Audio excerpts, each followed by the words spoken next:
We have a pretty big group, so I don't want to seem like I'm yelling, but first I'm going to take you guys through the jail. Please also keep in mind that even though we are taking tours through the police department, we are still operating. We're still open for business. So if I'm taking you guys into an area where we need to keep our voices down, I'll let you know. And can we take pictures? You can take pictures if you like. So this is our front desk area, which we're going to bypass. Go straight in. Jail first. All right, I gotta get you straight. Go ahead and walk straight back through there. Morning. No. Yeah, that would be good. Okay, let me squeeze up in front of all you guys. Okay, so the first place we're going to go is to our jail. When officers go into the jail, either through this end of the building or the other end of the building, they are to remove their weapons. All weapons come off, every officer, and go into lockers. There are no weapons allowed in the jail at any time. I will keep my gun on today because we don't have anybody in there. So basically we lock up our weapons in here, and then we press the button and the jailer lets us in.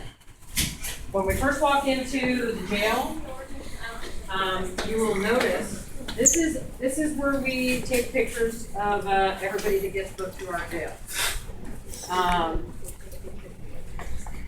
This entire jail, including this booking photo area, every interview room, every hallway, all video and audio monitored 24/7. There are always cameras and audio rolling in the jail. As we walk through the jail, please be very mindful of the walls. There are buttons on the walls that we need to stay away from. Those are emergency buttons. If an officer gets in trouble with a prisoner and needs help, we press those buttons and the whole world comes and helps us out. So just don't touch the buttons on the walls as we're going upstairs and through the jail. So this is where everybody gets their pictures taken. The jailer stands in this area right here and actually takes the photo from that station.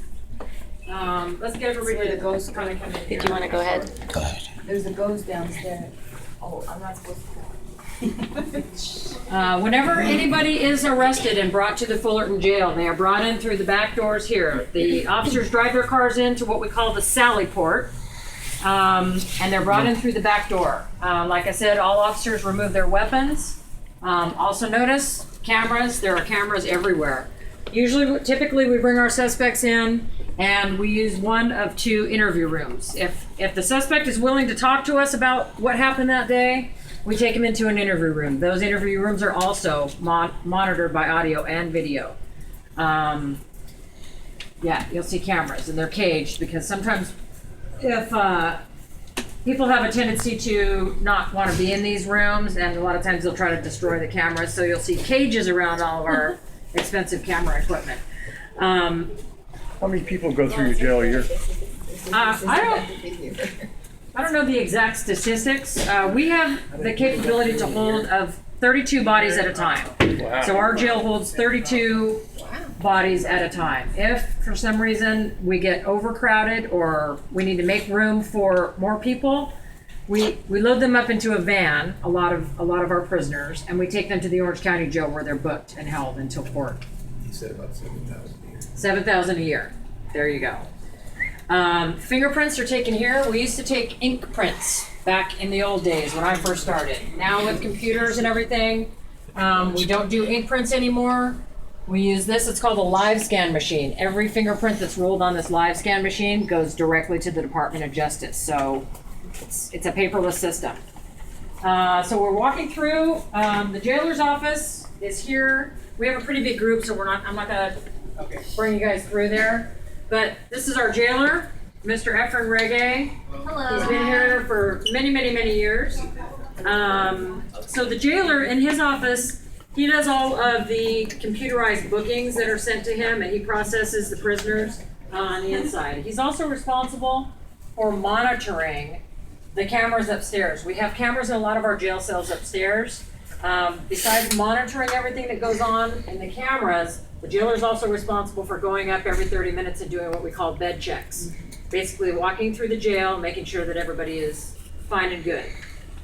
Certain cells require every 15-minute bed checks, and I'll show you guys those when we get up there. Another interview room. This is a temporary holding cell. This is for persons who need to make phone calls right away, for persons who want to visit with their family members or attorneys. When you walk by here, you can see on the other side is the visiting room. If any of you want to feel this door and see how heavy and sturdy it is, feel free to do that. These are very, very heavy doors. If you want to take pictures inside the jail, you're more than welcome to do that. Okay, so walking back here, another holding cell. Again, this is for making phone calls and holding people before we bring them. No toilet, huh? As we walk up the stairs, be mindful of the buttons on the walls and follow.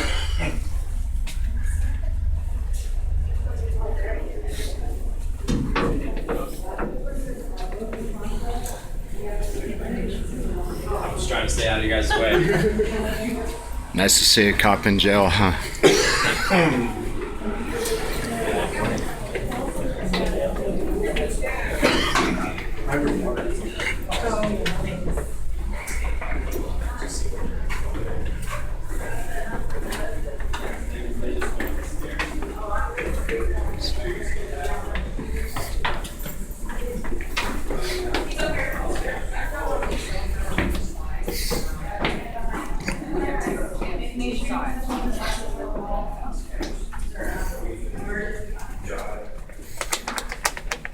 Is everybody up? They're still on this stuff. I know. I have a question about fingerprinting. You're gonna do children's fingerprints today or somebody Yeah, else? I saw Yes. booth outside there. Outside. At what age, because I babysit, but she doesn't have, what age do they get fingerprints? You can get kids fingerprinted at any age. Because this little girl's 13 months and I don't see any fingerprints at all. She's got fingerprints. Does she? Everybody's got fingerprints from the day they're born, Oh, okay. and they never change. So, Okay. okay, so this is our jail. On this side of the jail, I'll walk you through this side first. This is what we used to house our females on this side and our males on this side. We no longer house females for any long periods of time. If we arrest females, typically they're held downstairs and transported to Orange County Jail because we have such a large population of males that come through here. So we'll show you those in a minute. Down this side, there are people who are sentenced to jail who don't necessarily want to be in what they call general population. They don't want to be held in the Orange County Jail. These are persons who have offended nonviolent offenders, perhaps drunk driving, nonviolent crimes. They have the opportunity to pay to stay here at the Fullerton Police Department. And instead of being held at Orange County Jail or any other jail, lesser quality than this beautiful facility right here. This is the room that they get for $100 a night. This is the room that they get. They are locked in at night. During the day, they are free to walk around. They work here. They clean this jail. They clean up drunk tanks when people get sick. They are working prisoners, basically, and we call them trustees. They are trusted to. Is this where Harmio was? Yes, this is where he was. Is this home? Is this where So- Wolf was? Yeah, so feel free to walk in there. It's no Hilton, but that's what you get for $100 a night. Monopoly too? You get Monopoly? Wow, a refrigerator? Yeah. Yeah. A refrigerator too? Beers in the refrigerator. Yeah, really, huh? Get out. So you can come in. Yes. Oh, yeah. I was So just I'm not looking sure at the meal this menu. the following items on Tuesday.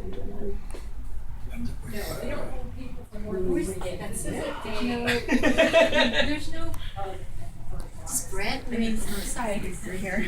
That's the menu.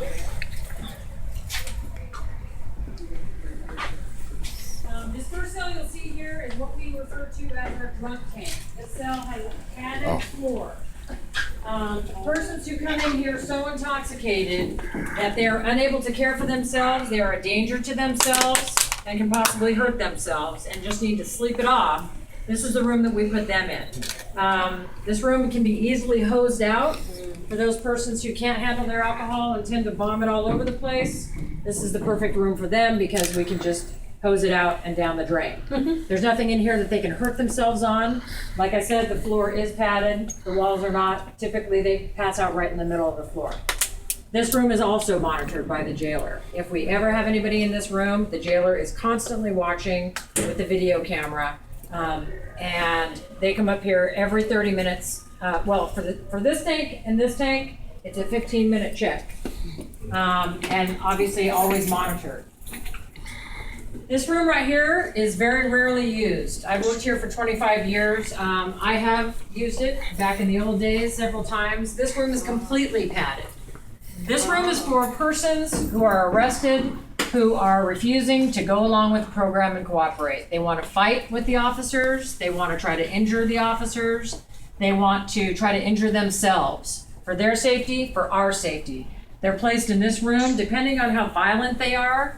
Many times they are placed in this suit, which restricts them from moving at all, and then placed in this room. This room is 100% padded so that they cannot harm themselves. There also is no bathroom in there, and it is also monitored by video. Again, Isn't that the bathroom?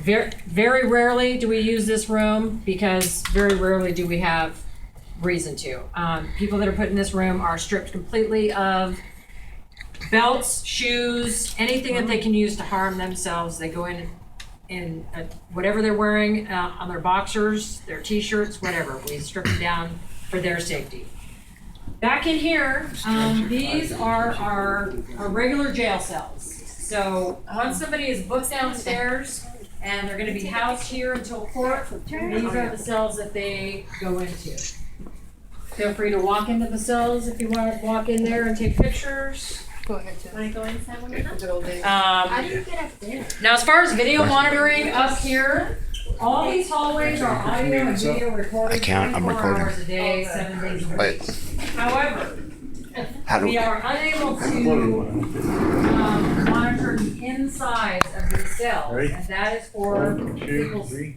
people's privacy. There are Can't really privacy see much of your laws face. that we All right. cannot invade with 1, cameras. 2, So 3. beyond these bars, this is why we come up every 30 minutes. Every 30 minutes we do release. There have been persons who have tried to harm themselves while in our custody. That typically occurs in these cells, and we cannot see what they're doing to themselves because we're not allowed to invade their privacy. So, we come up every 30 minutes, make sure everybody's okay, they're not doing anything to harm themselves or their cellmate. And these go all the way back to the back. TVs are on, they can choose what they want to watch. We have a large book selection. Like an anti-glare or something? Crime novels. No how-to books. This one doesn't have one. No Judge Judy. They What can do watch they- whatever No they want Judge though. Judy. What do they get to eat? I don't think they'd be wanting to watch Judge Judy here. I'll Is show there a you all cafeteria that. I'll here? show you that right now. That's a good question, and that's what's next. What was the first one? Don't worry about it. Is this like an anti-glare thing or something? All right, consolidate real quickly. Maybe Like I said, magnifies it. Oh, that is interesting. are you with the city? Yes, I am. Are you gonna post pictures on the website? No, cool. How about you? This is going on YouTube, For public, connected to for YouTube, my video. Good morning. Hi, how are you? Okay. Food. So for all of you who've heard about that, donations and auctions, lunch with the chief, a jailhouse lunch with the chief, this is what we get. If you all want to take a look, this is where all of our food is kept for all of our prisoners. This is where it's all cooked. So, if you're arrested on a Wednesday and you're joining us for lunch, chicken cacciatore. Yummy. Yummy. TV So- stars. A Thursday, turkey and stuffing. I mean, we go all out. Yep. Okay, This sign is me our up. food. This is the Friday lunch. Really? Hot dogs and macaroni. You'd probably like that one, huh? Are you kidding? I'd like can I see one of the meals, please? I'm sorry. So Friday dinner, breaded chicken and vegetables. Everything is healthy, everything is delivered fresh, and they are heated up right here in this multi-microwave cooker. They also get juice, milk, and a beverage to wash it all down with. This is our jail kitchen, so. These are just more cells. It's kind of a mirror of the other side. It's where we used to house our females. Today, our trustee, who usually has that room for everybody's safety and his, he is back there, so we're not gonna go back there. 24 hours a day then, the trustee. Yes, the trustee is someone, again, who pays to stay here, based on not wanting to stay at the Orange County Jail or another facility. And he is. Privileged.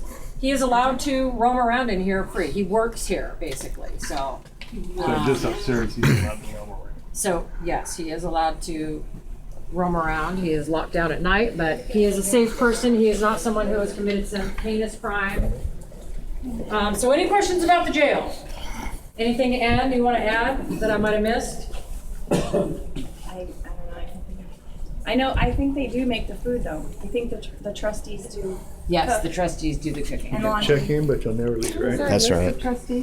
Hotel California, right here. I don't know, the jail might police have station this. looks Be just careful like going down Hotel the stairs, California. again, See be that? mindful I of noticed. on the walls. I mean, is it open to public? I wonder where Hampton's office is. Yeah, I Huh? mean, it's certainly no secret. You can see it online somewhere. I don't think so. I don't, I will ask Jerry now. Who's got the money to do it? We can't. Did you have to have money to surprise? Water, which you produce your house. You don't want to go upstairs? You got to see this, but I would like you to see this. Okay, we're gonna come out this way. Feeling better? Yeah. I probably would too. This is where they put prisoners. So this is our, this is what we call the Sally Port. When we bring somebody who has been arrested in here, typically we bring them in here. Depending on if they're a violent or a non-violent prisoner, we will oftentimes close these gates. There's no way except into the jail for these people. When we do mass transports down to Orange County Jail, they're transported to this man. Yes.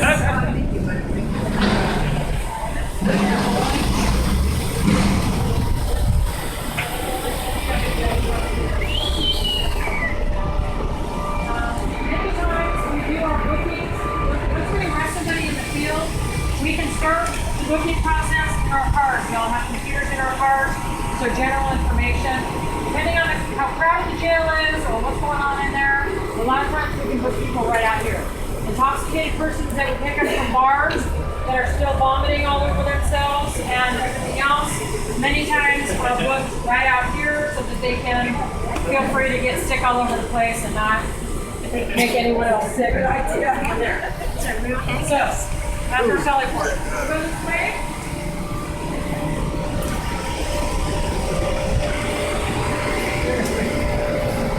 You hear that? Where's the donut shop? They're taking our pictures.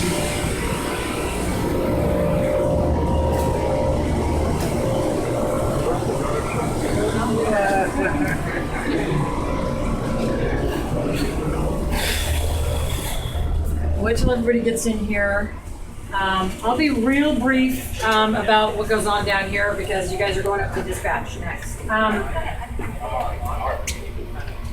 Make sure everybody gets in here. So basically, we're going up to dispatch next. Down here, and we can hit this later if any of you are interested, this is our briefing room. Every single day before any officer hits the streets, they go to what we call a briefing.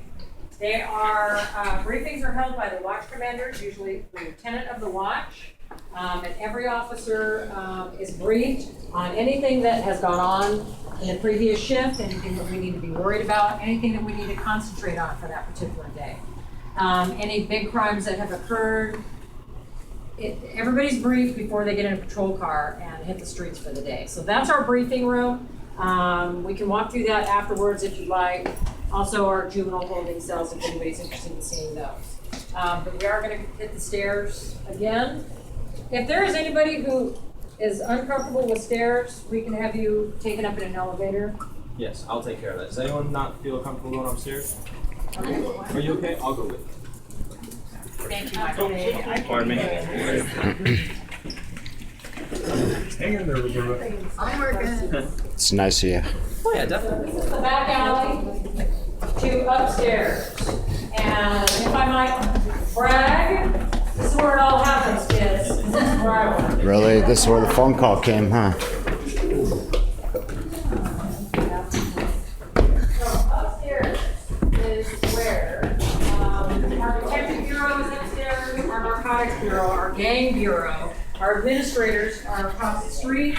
Well, I mean, sorry, across the hall upstairs, and detective bureau are upstairs. Right now, we're going into our dispatch center. Once again, there's going to be a dispatcher in there that's going to be able to tell you everything you need to know about dispatch. But keep in mind that they are working, so we're going to try to maintain a little bit of, because they are handling radio calls and calls. So come on into the dispatch. Oh, thank you. Dispatch.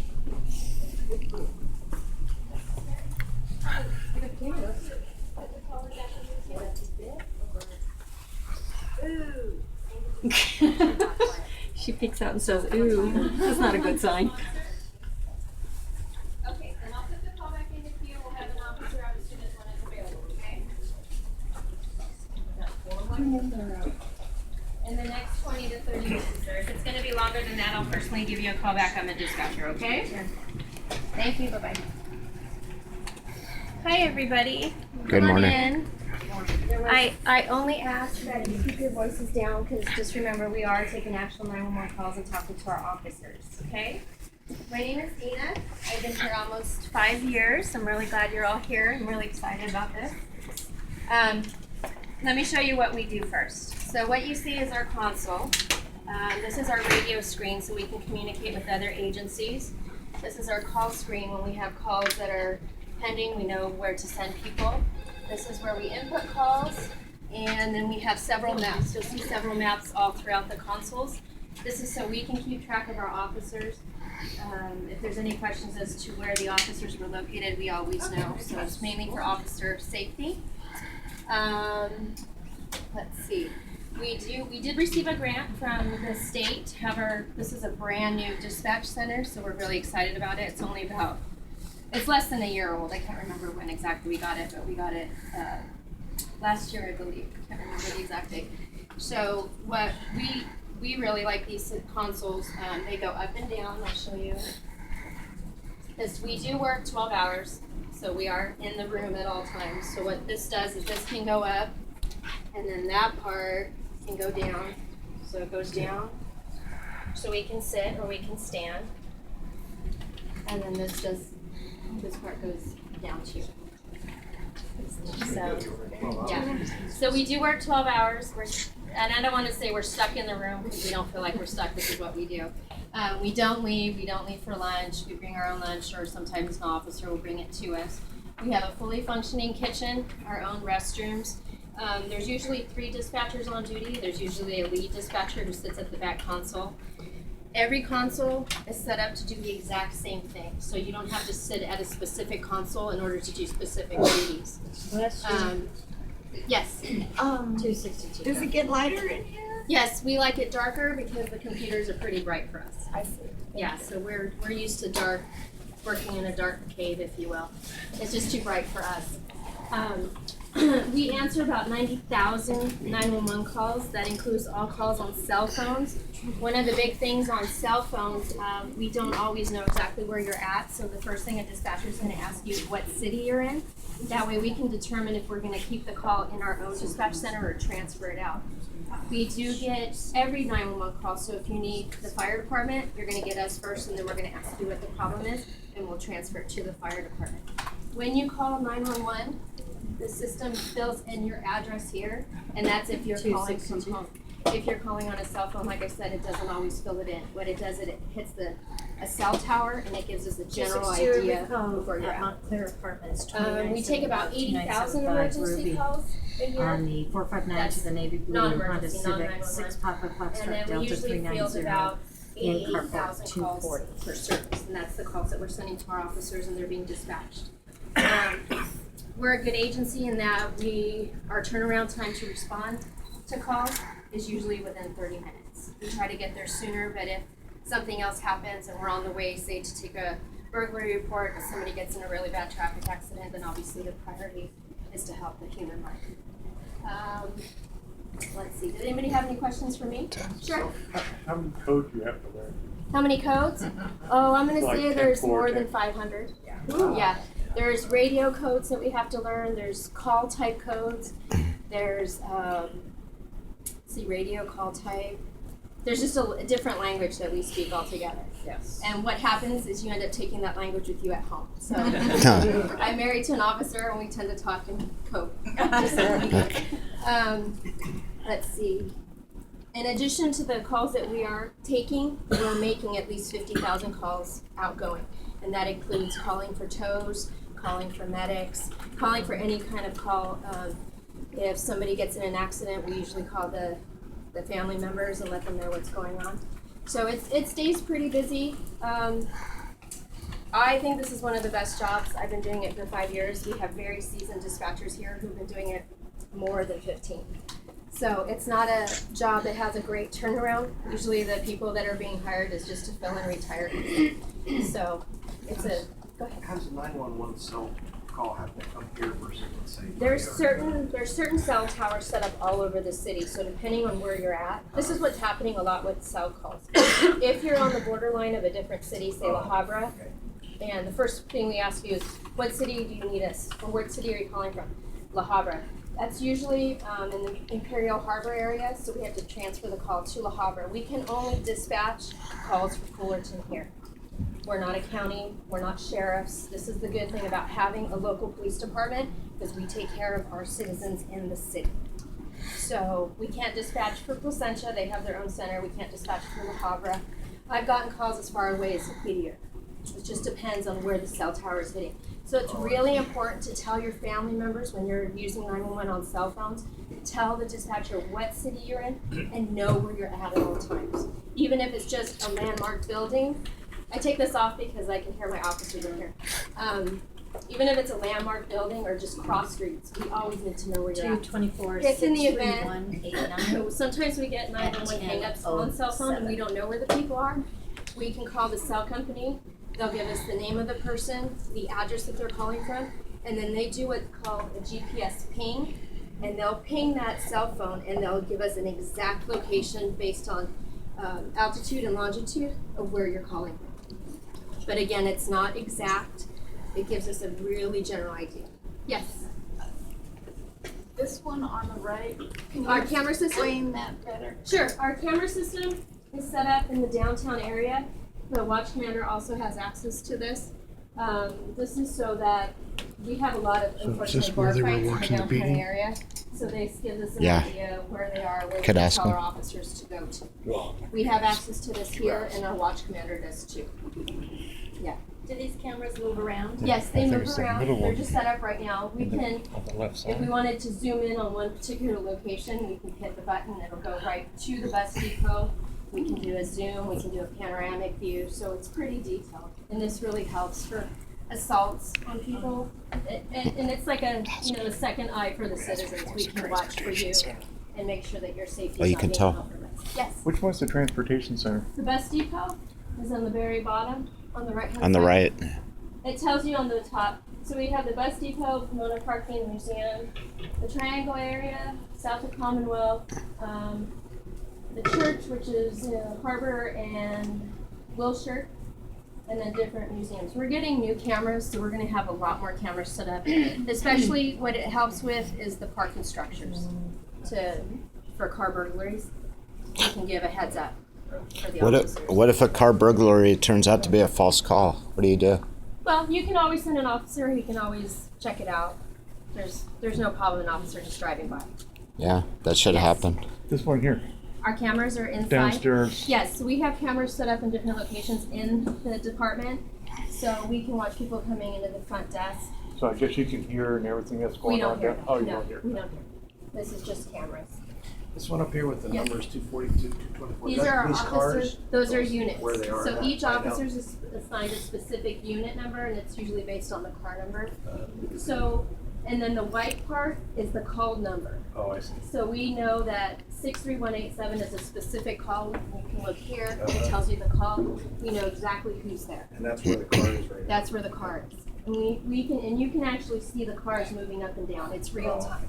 It's not every 5 minutes it updates. No, it's real time. You see the cars moving up and down. You mentioned that one of the benefits of having your own local police is 911 dispatch.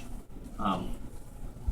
If we don't have a local police, because you notice a lot of people wear the I Love Bulletin Police Yes. t-shirts. So if that doesn't happen, then what would happen to the 911 dispatch here? It would go to the sheriff's department, and the sheriff's department, I will say, and I don't think it's a secret, has a really lengthy turnaround time.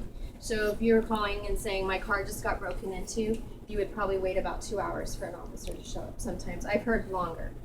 So it'll get sent to a centralized location. They have a rather large dispatch center, and then they field calls to the specific officers that are assigned in that specific city.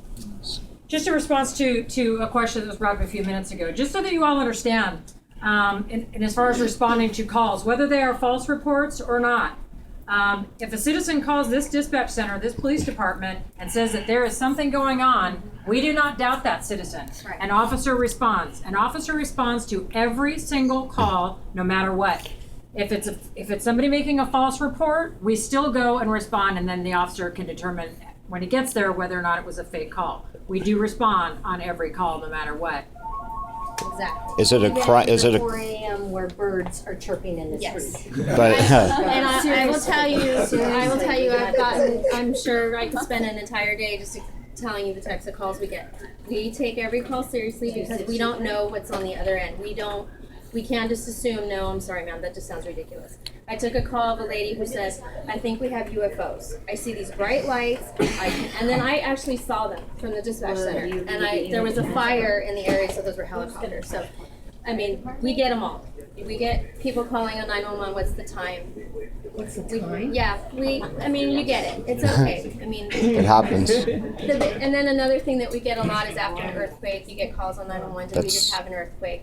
We're not equipped with the earthquake stuff, so we're guessing just as much as anybody else. But we're always here. There's always dispatchers on duty 24/7. Is there any other questions? This is one, like I said, this is one of the best jobs, one of the most rewarding. I would rather not be doing anything else but this. We work 12-hour shifts, 3 days a week. Vacation and holiday pay. But yes, and I will say this is one of the best police departments in the county. I think the hardest job is when you have a little kid on the phone. Yes, Yeah. I was gonna go into that, but one of the hardest calls to take as a dispatcher, we're trained for all calls. We have extensive training in all areas. We go through an academy, we get yearly training. One of the hardest calls is to hear, I can't find my child. I've taken my share of those. Those are really hard. You have to maintain your composure because you are the person telling them, we're gonna do this together and we're gonna be okay. I need you to give me all the information. All we ask of the public is stay calm because we are trying to get the information so we can tell our officers so that we can help them. So all 911 land calls come. Yes, In Fullerton come here. yes, all 911 lane calls from your home, from your business, pay phones, they all come here. But we do get calls for other cities. A lot of them are Placentia, La Habra, Brea, and like I said, I've gotten them as far as Whittier. And we have the capability to transfer to any agency. All we have to do is touch a button. It's You very need to go quick. out to your Stay on the line, I'm car gonna place, transfer you. officers Same there thing with again. fire. If you say, Bye-bye. I need the paramedics, we hit one button, it goes right to them. The way the fire department works, they're gonna ask your information all over again. They're gonna ask for your address because everybody wants to make sure we are sending the officers to the right location. So you may think, you should know my address. Yes, I should. However, there's been mix-ups in the landlines. We always wanna make sure we're sending our officers to the right spot. So we ask for patience when we say for the third time, you're at this house, it's for your safety too. Okay. So, are there any other questions? Onward. Thank you. Thank you. Have a good day. Thanks. Doing a good job. I have a good job. She thinks she's got to figure it out. How do you say Lieutenant, what's his last name? Klobusky? Mike? How do you say it? Klobusky. Is that Mike? Oh, no, that's her name. No, my name's not Mike. Oh, I know Mike, Lieutenant Mike. I met him several times. Okay, so I'm a detective. I've been here 25 years. I work what we call the Special Victims Unit. It's our family crimes unit. We deal with special victims. We do have kids present, so I won't get into any great detail, but very quickly I'll just show you where detectives work. If you can come right through this door. This is what we call the bullpen. This is where all detectives work. Family crimes detectives, property crimes detectives, our crime analyst, and that crime analyst also works in here. And so this is what we call the bullpen. Each one of us has our own little cubicle that we sit in. I'm gonna ask you guys to kind of say, we're not gonna, obviously, as you know, we deal with highly sensitive information. Don't take pictures of things on people's desks. I'm sorry. Please. We handle crimes. We investigate crimes up here. Highly sensitive, obviously, so I would appreciate it if you wouldn't take pictures of any of the paperwork that you walk by because it is obviously highly sensitive. So if we walk straight through here, this is where we all sit and work all day long. And it is empty because it is a Saturday. Typically, we don't work on weekends unless you're me. And unless we get called in. A lot of us detectives are on call on the weekends. If a child is abducted, if someone is assaulted in certain ways, we get called in from home and we respond. So thank God nobody's in here today. That's a good thing. Yeah. Okay, come down here. We will take the stairs. We're gonna go this way. Hilarious. He's always a joker. Never heard that before. Yeah, The coffee pot? No coffee pot? All right. Very good, sir. I haven't had it done in 25 years. I'm sorry. I don't understand that. That whole coffee, yes. Donuts, no. Donuts are my daily vitamin. I'll squeeze by you guys, and we're gonna go to. Here, go. Oh, perfect. I don't need to squeeze by you. I didn't know I had a door over there. Awesome. Thank you so much.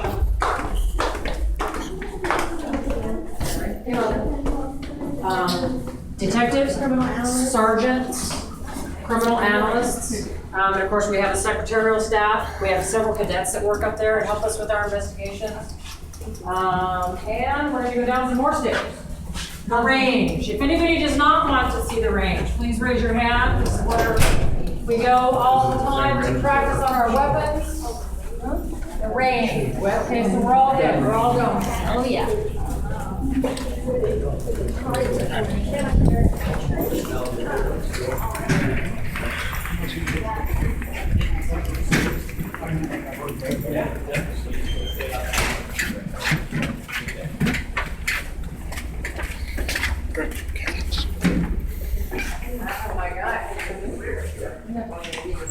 Oh my God. Yeah.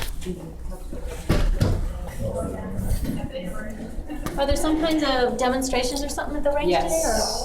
Yes, there are. You will have the opportunity, if you choose, to play with weapons. Our range is underground. It is downstairs, and there are very good reasons for that. Please follow me below.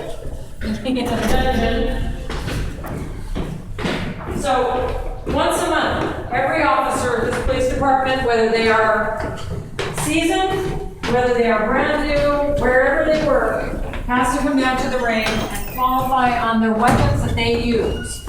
That includes the weapons they carry on their belts, that includes the weapons that are in our cars, and that includes any weapon that we might use in the line of duty.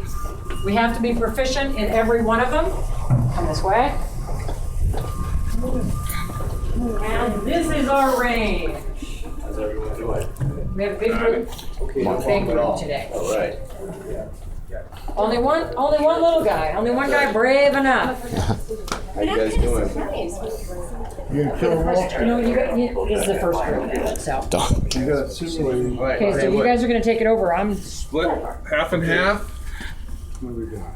That'll make a difference. Yeah, just about half of you guys go with David. My brother, I'm Corporal Rubio. The others come with me. There we go. It's kind of How you split doing? up. Nice to meet you. I think David looks cute. Come on in. This is where we do our simulation. We do shoot, no shoot. Come on in. Come on in. This is where we do a no shoot, shoot simulation. This is where guys learn how to fire the weapons and stuff. Okay, this is where they have to make decisions. We want them to make decisions here and not in the street. So this is what we do a lot of the time. Excuse me?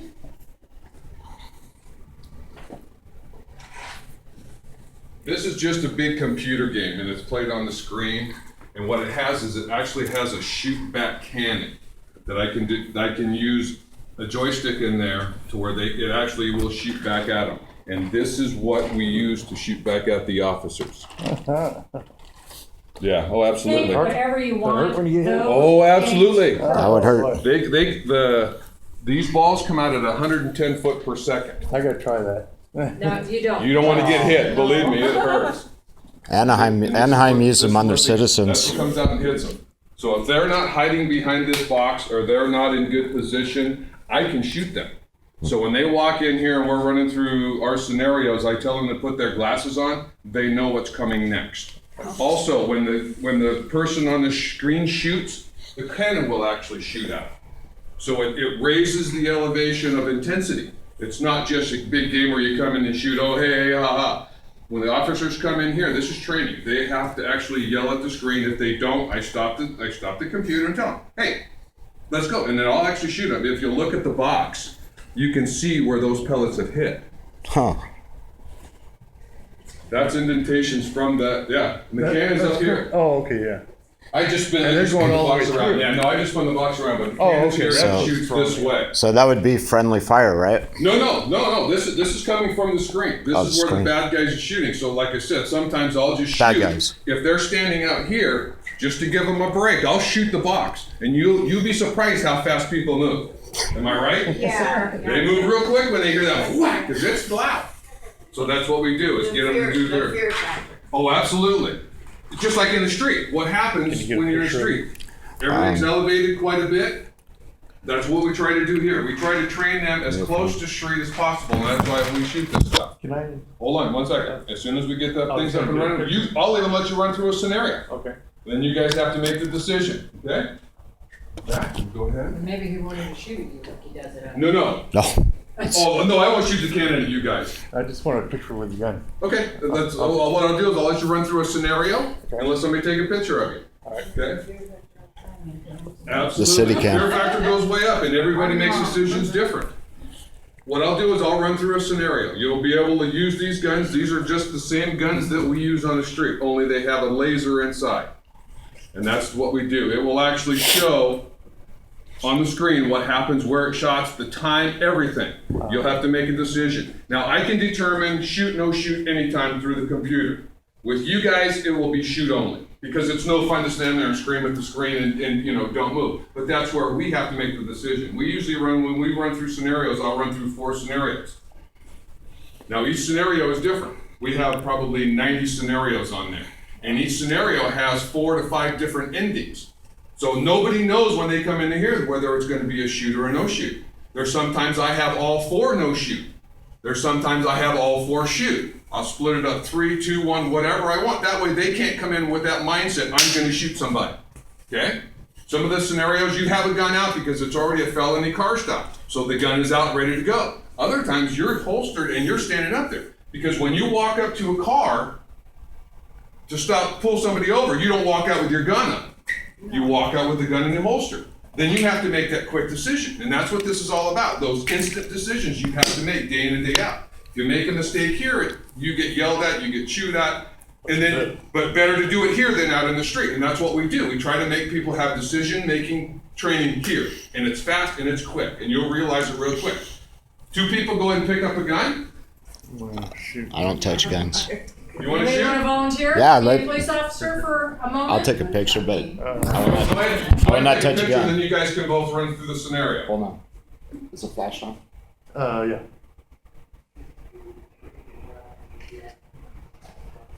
Now both you pick up the guns.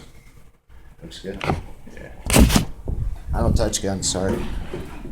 It's Still, real. I don't. All right. Oh, come Come on. Nobody. Burn up. No, no. You got that killer I'm instinct, not I can quick tell. enough. I'm not quick enough, they'll shoot me. Amy, you wanna be his backup? Be nice. You can. You wanna be his Should I be backup? on this side to the left or what? You do it. No, you're a police officer walking into a scenario. You don't know what you're walking into. You just got a radio call, he'll tell you. You just got a radio call or something.